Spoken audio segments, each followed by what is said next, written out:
大家有没有听过 Realme 这个手机品牌？没错，就是那个 logo 像小黄条，手机性价比炸裂，拍照还挺能打的 Realme。你可能不知道，它其实一开始是 OPPO 的副牌，但更让人意想不到的是，这个副牌只花了不到5年就杀进了全球前5。今天我们就来聊聊这匹手机圈的黑马 Realme 到底是怎么从无名小卒一路冲上世界舞台的。故事要从2010年说起，那时候中国手机市场正处于百机大战的年代，国产品牌开始兴起，华为、联想、小米、酷派、OPPO、vivo 各个摩拳擦掌。而在这一片红海里，有个年轻人悄悄准备了一个大计划，他的名字叫李秉忠。鲜为人知的是，他是一位低调但极其务实的实干家。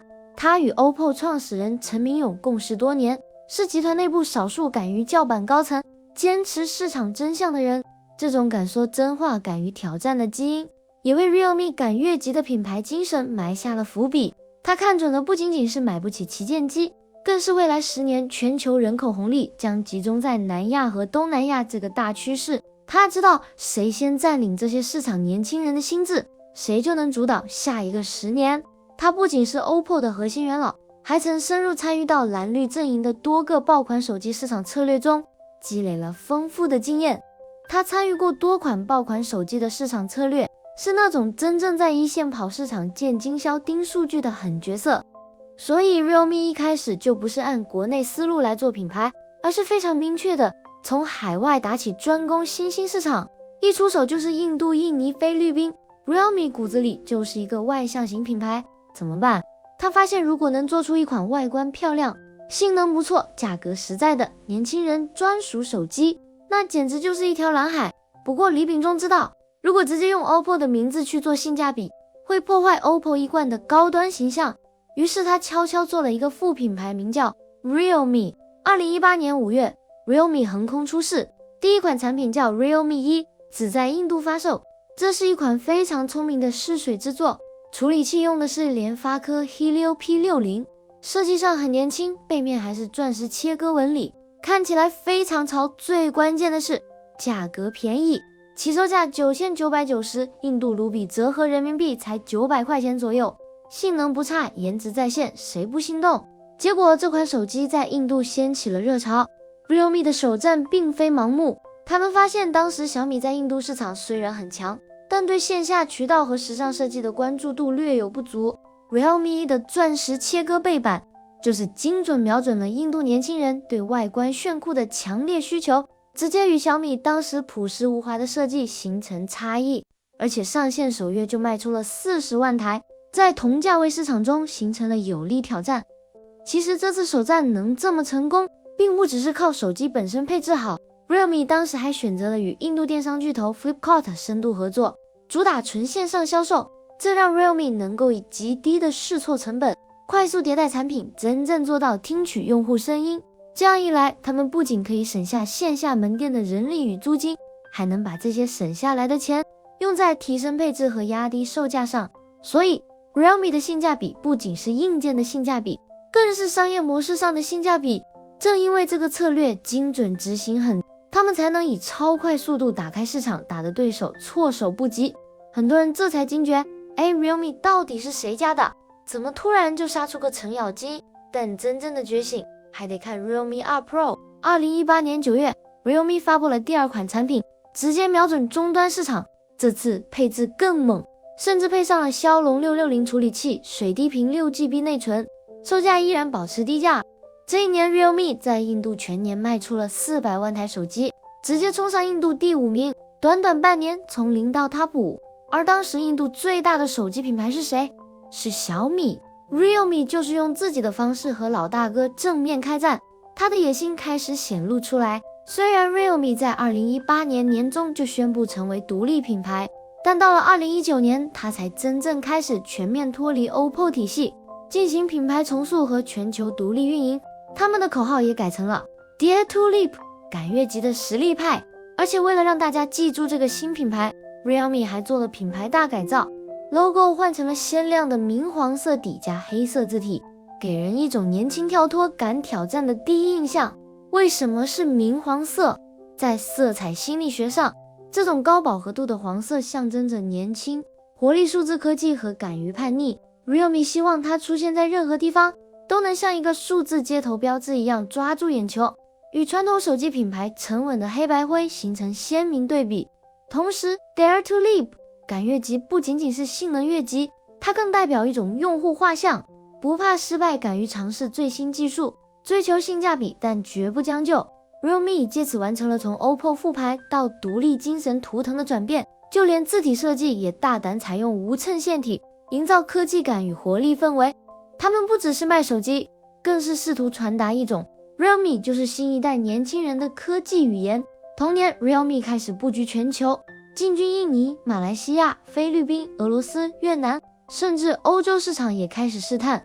但最夸张的是，他们在2019年一口气发布了10款手机，包括 Realme 3、Realme 3 Pro、Realme 5、Realme X、Realme XT 等等。这是什么节奏？这就是典型的机海战术，快速测试市场反馈，快速上新吸引眼球。你别说，还真的有效。到2019年底， Realme 全球出货量突破2500万台，而且在全球前10手机品牌中增速第一。不过真正让 Realme 彻底打开高端通道的，是他们在2020年之后的2个关键系列。第一个是 Realme X 系列，这是他们主攻中高端市场的代表作，尤其是 X2 Pro 一上来就配骁龙855 Plus 加50瓦快充，直接站在了旗舰门口。第二个是 Realme GT 系列，没错， GT 系列就是那个性价比堆料大魔王。 Realme GT 一出，直接上骁龙870 120赫兹 AMOLED 屏65瓦快充，价格却只要2000出头。而且 Realme 在 GT 系列上不仅是简单堆料，更在散热上做出巨大努力。例如他们投入研发的 VC 均热板散热技术，目的是在高功率运行下依然保持机身温度，让旗舰芯片的性能得以长时间稳定释放。这证明了 Realme 不仅会拿料，更具备消化和优化旗舰技术的工程能力。 GT 系列的推出，某种程度上也代表了 Realme 从实用主义到性能信仰的进阶。它不仅是手机，更是给年轻游戏玩家和性能发烧友的入场券。这是什么概念？别人还在讨论水桶机值不值的时候， Realme 已经直接上核武级性价比了。 Realme 的招式看起来简单粗暴，但胜在执行到位。一、定价精准，他们不贪利润，直接打在年轻人刚刚好能负担的区间。二、设计潮流，与潮牌艺术家、动漫 IP 合作，什么火就跟什么联名。三、配置激进，旗舰芯片中高端镜头、闪充大电池一样都不能少。四、市场聚焦，专攻新兴市场和线上销售平台，精准打击对手盲点。但很多人可能不知道， Realme 之所以能做到旗舰级堆料、1000元级价格，背后不仅是 OPPO 的强大供应链支持，更是 Realme 自身将成本控制到极致的商业哲学。虽然他们在采购关键部件时能够共享 OPPO 集团的谈判优势，但他们也将自身的利润空间压缩到极限，并坚持纯线上销售模式，把省下的每一分钱都砸到配置上。这种供应链优势加极致成本控制的组合，才是他们最强的底气。当然 Realme 的成功也并非毫无代价，过于激进的机海战术让他们在供应链管理上吃过亏，品牌辨识度低，也导致很多人搞不清楚它和 OPPO、vivo 的关系。甚至有人说 Realme 就像是一个快销手机品牌，来得快也可能去得快。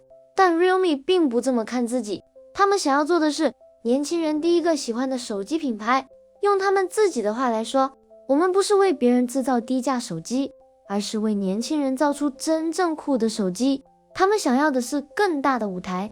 2020年之后， Realme 开始做2件大事，第一件叫做冲击高端市场，第二件叫做打造自己的生态圈。先说第一件，冲击高端。 Realme 其实很清楚，单靠便宜好用走不远，一旦你只被贴上低价标签，未来就很难再卖出高溢价产品。所以他们决定开一个新系列， GT Grand Tour 系列。 GT 这个名字本来是赛车术语，意思是那种既快又豪华的跑车。 Realme 的 GT 系列就是想把这2点复制过来，极致性能加平民价格。2021年 Realme GT Master Edition 发布，全新设计风格，请来日本设计师深泽直人操刀，背面做成旅行箱的造型，独树一格，搭配骁龙 778G 120赫兹 AMOLED 屏幕，65瓦闪充，价格依旧维持在2000元区间，性价比依然爆炸。而到了 Realme GT2 Pro， 则更进一步挑战旗舰门槛，不仅用上了骁龙8正一，还配备 2K 平微距显微镜头，环保材质机身，在国内外评测中口碑都非常不错。可以说 GT 系列让人真正看到了 Realme 也能做旗舰。而在2019年末， Realme 还趁热打铁，推出了第一款真无线耳机 Realme Buds Air。 这款耳机售价只要 AirPods 的1/3，但却有无线冲低延迟、蓝牙 5.0 智能触控等功能，性价比同样爆表。很多人没意识到，这其实就是 Realme 第一次正式跨出手机之外的尝试。从这一步开始，他们的产品线开始往 AIoT 方向延伸，也为后续的1+4+N 战略埋下伏笔。不过 Realme 也知道手机不是唯一出路，于是他们展开了第二件大事，打造 AIoT 生态圈。什么意思呢？除了手机，他们还开始做手表、耳机、平板电视，甚至扫地机器人、智能插座。你可能没注意到，但 Realme 其实早在2020年就已经推出了自己的1+4+N 战略。一是手机，4是4大核心场景设备，耳机、手表、电视、平板 ，N 是各种智能配件和生态产品。这个战略听起来是不是有点熟悉？没错，小米、荣耀都玩过，但 Realme 玩得非常快。但 Realme 的 AIoT 生态与竞争对手最大的区别在于，它不是全家桶，而是潮玩装备库。他们所有的生态产品都极具设计感和时尚感。例如各种联名款耳机、色彩大胆的手表表带，这些产品的用户画像是追求穿戴搭配和时尚单品的潮流年轻人，而非传统意义上的全屋智能用户。而且 Realme Link App 也不仅是简单的连接工具，它更像是一个年轻人社区，鼓励用户分享使用心得，甚至参与产品概念设计，将用户从消费者变成品牌的共同创造者。比如他们的 Realme Watch不到200块，却具备心率监测步数统计。Realme Buds Air 100元价位，却有无线冲低延迟，甚至还有 Realme Smart TV， 主打印度市场，一上架就卖爆。而且最关键的是，这些产品之间全部能互联互通，统一管理。通过 Realme Link APP， 一部手机就能控制整个生态圈，打造属于年轻人的智慧生活系统。近年来，随着 AI 技术的爆发和产品线的迭代， Realme 的生态战略也开始更聚焦于手机核心体验和周边潮玩的结合，致力于打造年轻人的智能潮玩生态。除了产品， Realme 的全球布局也在快速展开，尤其是在印度、印尼、菲律宾这些人口大国， Realme 的成绩可以说是现象级。在印度， Realme 一度成为线上销售第1名，超越了 Redmi。在印尼，他们是第2大品牌，仅次于三星。而在马来西亚、越南、泰国， Realme 同样进入前5。更夸张的是，在2021年第4季度， Realme 还一度挤进了欧洲 Top 5。你没听错，在德国、西班牙、意大利这些传统三星、苹果主导的市场， Realme 竟然也闯出一片天。而除了这些主流市场，其实 Realme 在很多人没关注到的地方，也悄悄取得了漂亮的成绩。像是在中东、北非和拉丁美洲， Realme 靠着中低价位产品快速打开市场。在埃及、摩洛哥、沙特、墨西哥、哥伦比亚等国， Realme 一度成为当地年轻人首选的安卓入门机品牌。这些市场虽然不像欧美、东亚那么高曝光，但增长潜力巨大。 Realme 靠着精准打击加快速供应，一步步在这些地方种下品牌种子。说白了，别人没空顾的地方， Realme 反而认真耕耘，结果悄悄收割了意想不到的果实。他们靠的是什么？一句话总结就是，专打对手不敢打的价位，走对手不愿走的市场。但 Realme 也遇到了新的挑战。挑战1，产品线太多用户混淆。 Realme Nazo、Realme C 系列、Realme Q 系列、GT 系列、V 系列、Note 系列，到底哪个定位高？哪个该买？普通消费者一头雾水。挑战2，利润压力大，品牌形象模糊。 Realme 为了性价比一直压缩利润，长期下去想做高端就会力不从心，品牌形象也一直在便宜又好用的标签中出不来。挑战3，手机市场整体下滑。从2022年开始，全球手机销量放缓，换机周期变长，连苹果都在砍单， Realme 自然也不好过。面对挑战， Realme 也在调整策略。首先，他们开始收敛机海战术，优化产品线，比如取消一些重复度高的机型，专注打造更具识别度的主力系列，例如 Realme 11系列、Realme Note 50、Realme GT Neo 等。第二，提升品牌调性。为了提升品牌调性， Realme 开始尝试各种联名合作，打造年轻人喜欢的潮流话题。第三，冲刺影像系统体验，比如搭载自研 Hyperswap 影像引擎，优化 Realme UI 系统，力求从配置控进化为体验派。举个最出圈的例子， Realme 10 Pro 可口可乐联名版，整台手机背后直接印着完整的 Coca-Cola logo， 不止外壳有趣，连包装盒都做成可乐罐的造型，连系统动画都有汽水泡泡主题。一上市就引爆社群讨论，很多人甚至只是为了收藏。后续还推出了像是蜡笔小新联名版龙珠 Z 特别款，每一款都精准击中年轻人的情怀与话题点。Realme 这种玩得起又玩得巧的操作，成功让品牌形象从便宜好用升级成酷炫有话题的代名词。尤其是在系统体验上， Realme 这几年真的花了不少心思。早期的时候， Realme UI 常被吐槽只是 ColorOS 换个壳，界面几乎一样缺乏独特性。但从 Realme UI 2.0 开始，他们加入了不少年轻化、个性化的功能，像是图标自定义、极简桌面游戏模式、隐私守护等。到了现在的 Realme UI 5.0， 已经逐步发展出一套自己的设计语言与系统体验逻辑，不再只是 OPPO 的影子，而是真正属于 Realme 的系统风格。2024年之后， Realme 的新战略更明确了，主打年轻人市场，围绕潮流游戏拍照展开差异化竞争，集中火力在东南亚、印度、中东、拉美这些增长型市场，在欧洲维持存在感，但不盲目扩张，用 AI 智能配件增加用户粘性。而就在2024年， Realme 推出了全新的 Realme 12 Pro 加，主打长焦人像摄影，甚至被称为1000元价位的人像旗舰。这一系列的转型动作，说明 Realme 不只是活得久、跑得快，更在努力跑得稳、活得好。讲到这里，你可能会问， Realme 的未来还有戏吗？如果说 Apple 代表的是精致， Samsung 代表的是稳定，小米代表的是极限性价比，那 Realme 就是新兴市场年轻人第一台好手机。它抓住了年轻人对价格的敏感，对潮流的追求，对速度的渴望，这不就是未来消费趋势的缩影吗？所以别小看 Realme 这个小黄条，它的背后是一群不服输的年轻工程师，是一次次针对市场的精准决策，更是中国品牌如何用速度设计与策略，一步步打进全球的真实案例。 Realme 已经不仅仅是一个手机品牌，它正在成为一种年轻科技品牌的模板。